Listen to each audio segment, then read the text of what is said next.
have, substantial resources in this country. So that shouldn't be an issue.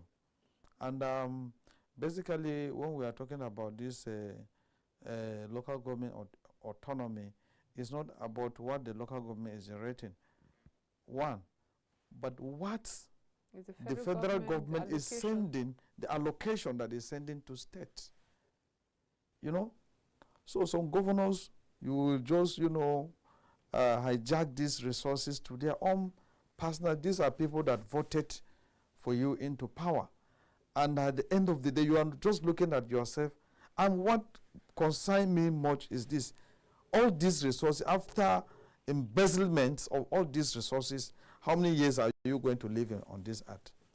You will leave the resources. Maybe you go and build a very mighty mansion. Even after your tenure as a governor, you cannot be able to take care of the houses.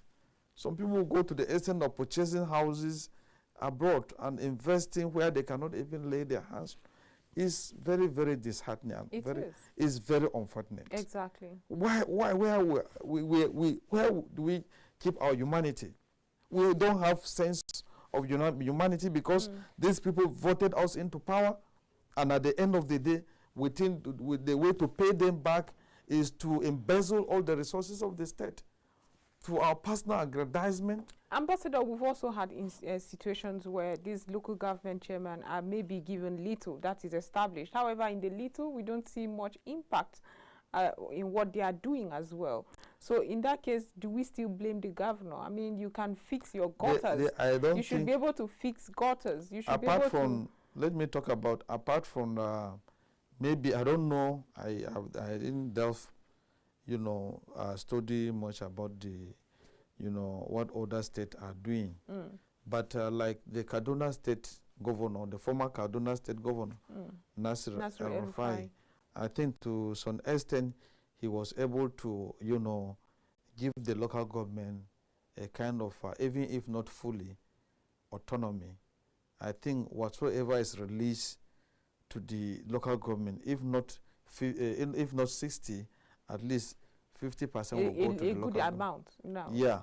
So for them to be able to do some little project that, will develop their local communities. So I think most of the problem we're experiencing in this country is the negligence of the local authority, the local government, and their what. This basically, if you are being elected as a member House of Reps or maybe House of Assembly even, sometimes if you leave your local community and go to the state headquarters and you base there.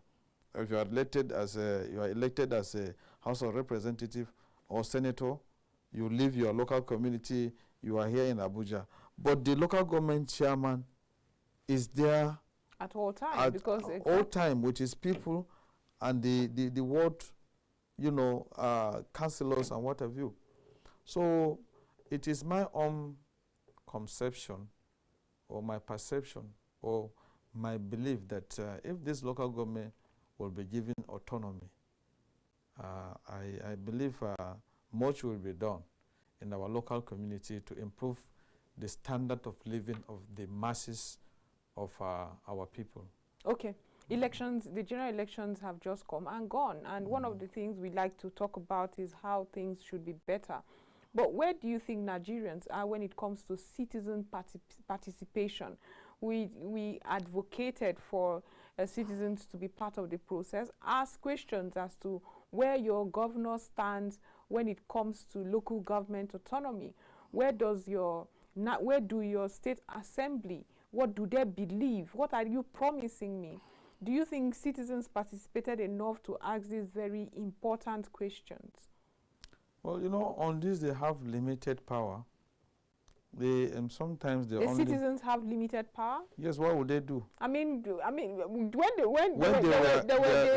were beautiful brides during campaigns, you people were going from one place to the other. Where questions not asked. That is always the custom, but it's very unsabbatical. It's very unethical. What is happening after election?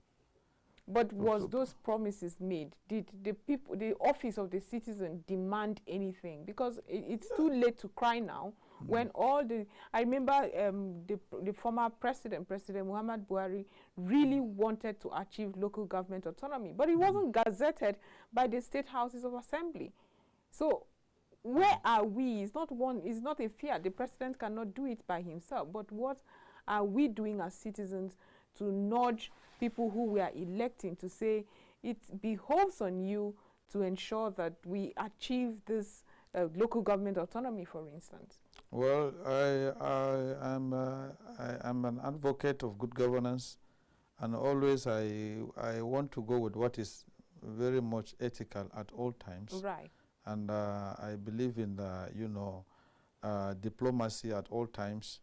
I don't call for violence. It's something that I objected, rejected, and denounced completely. Of course. The issue of violence and other things that is not going to, go by the dictates of the state and the constitution. So I always, my own saying is always, people should voice out.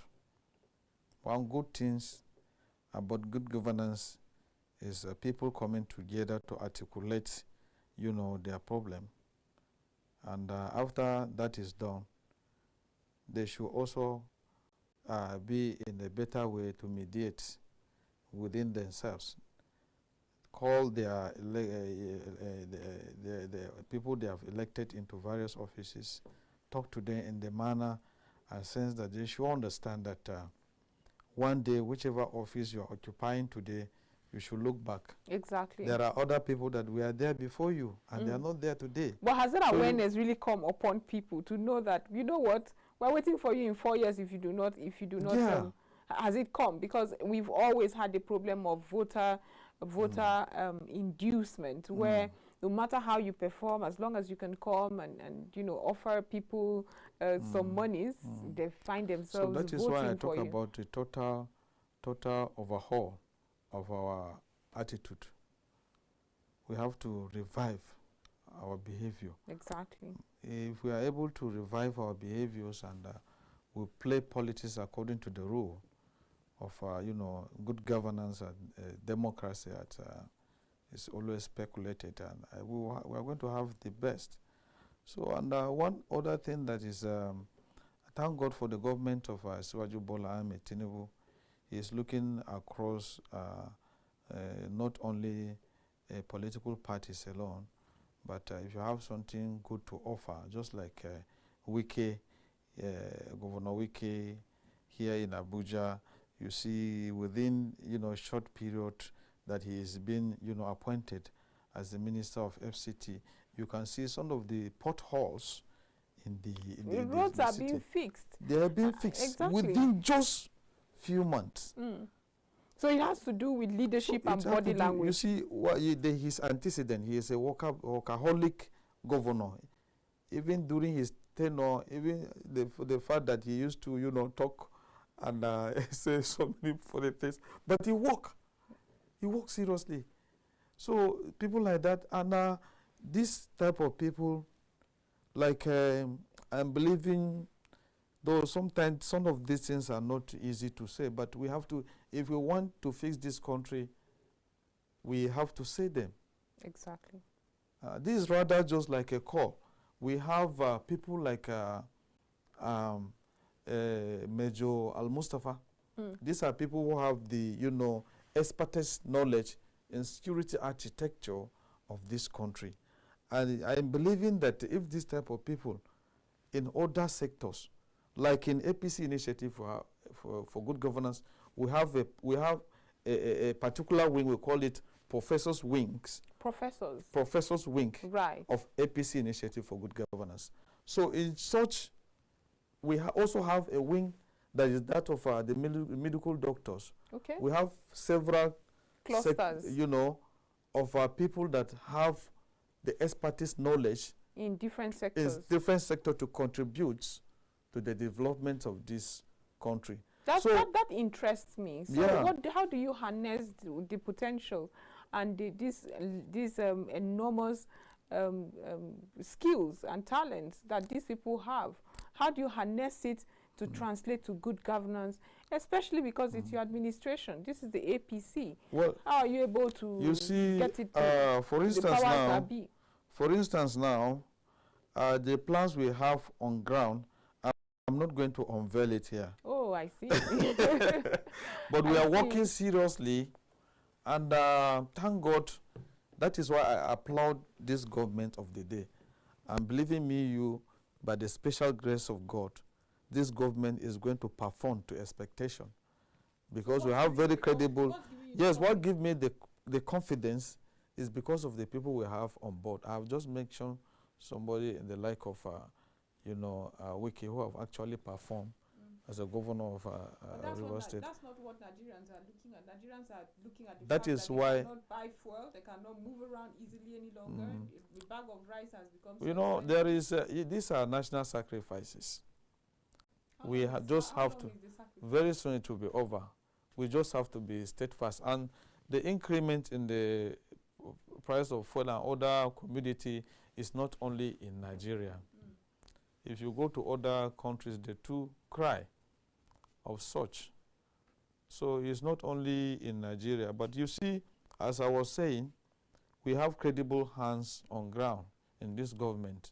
People like His Excellency Senator Dr. George Akume, who is in the helms of affairs as the secretary to the the government of the federation, and people like Akwabio and other the speaker and their deputies, with older clusters of ministers we have that like the other minister of interior and so many others, the minister of health.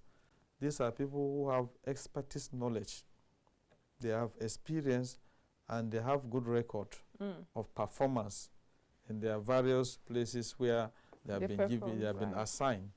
So if we bring such people to combine with what we have already, we have them already on ground, is very true. I always, agree and believe on what people say about the hardship that people are encountering now.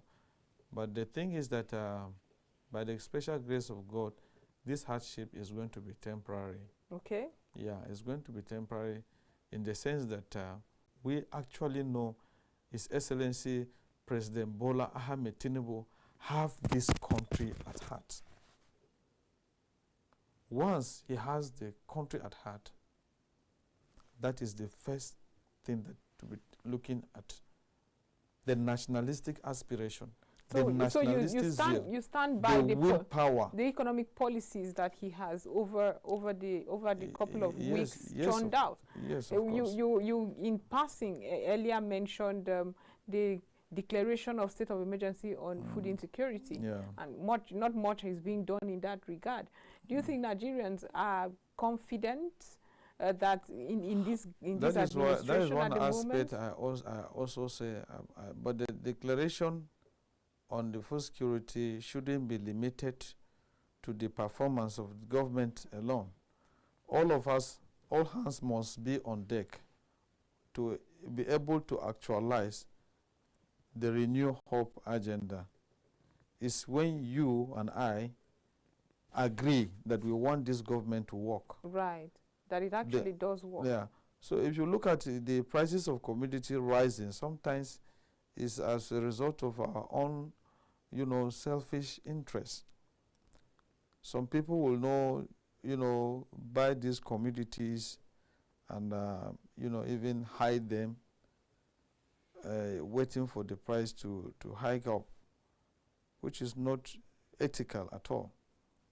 We should be looking at humanity. Exactly. We should try to, moderate or bring down the prices of commodity so that the common man should be able to afford. But wouldn't you say that they're also capturing all the many hitches they have to face? Transportation has increased. If I have to move this commodity from the farm to the market, the price is no longer what I used to pay. So naturally, somebody has to take the brunt of it, and often the consumers take the brunt of it. The transportation system has not been fixed. Let me be honest with you. If you look at the pump price of petroleum and the people that are buying the petrol in the filling station, they are not, people like me, I and you. If you have the money to go and purchase like 50 liters of petroleum, right, it means you have substantial amount of money in your disposal. Okay, I'm trying to get where you're going with this. Yeah, to be able to purchase all these, But the common people that are suffering, they don't even have cars. You understand? Even those that have it have already packed them because they cannot be able to afford having to pay for. So what they are trying to do now is to minimize their expenses, do priority, that is place their purchasing power in order of priorities. What is most important for me to do? It's not about leisure at this particular moment. But what is happening in terms of other commodities is not because of the rise or the pump price. Some people deliberately use that issue of increment in the fuel price to achieve their own personal selfish interest at the detriment of hiking prices of commodities. Yes, of course. If that is true, then the government also has agencies to regulate prices of commodities as well. One other thing I always commend His Excellency President Bola Ahmed Tinubu. He have a very good listening ears. Right. So has he been listening to you? Yes, of course. We have said so many things. And so it's safe to say that whatever we wake up every morning and face, you, Ambassador Token, is part of our problem. Because if you are one of the mouth in the ears of the president, and we are where we are. Well, I'm not personalizing myself as a person, but generally, I'm just talking about a general term. Right. Well, Asonye is President Asonye Bola Ahmed Tinubu is somebody who have listening ears. When people cry, when people say something, he listens to what they said and consider it amend or try to make a kind of adjustment or do the needful. You understand? So by that, the issue of price regulation, I think people are saying a lot about it. The people want price to be regulated in Nigeria. Of course. And if it happens tomorrow, I will not be surprised. Okay, yes. That we will see the agency more serious as to ensuring that Nigerians are not shortchanged. Yes, of course. It will be wonderful to have that. Yes, but we have run out of time. We've discussed so much today about the national politics, especially delving into this conversation that is rife on social media, especially talking about the a single term 5-year tenure that has caused that stir. But thank you for sharing your opinion on the matter and how Nigeria can improve. Yeah, thank you very much for having me tonight. It's always a pleasure to have you. We've been discussing with Ambassador Musa Muhammad Token, President APC Initiative for Good Governance. This is where we round it up. My name is Joy Asonye. Keep a date with us tomorrow as we'll be right back.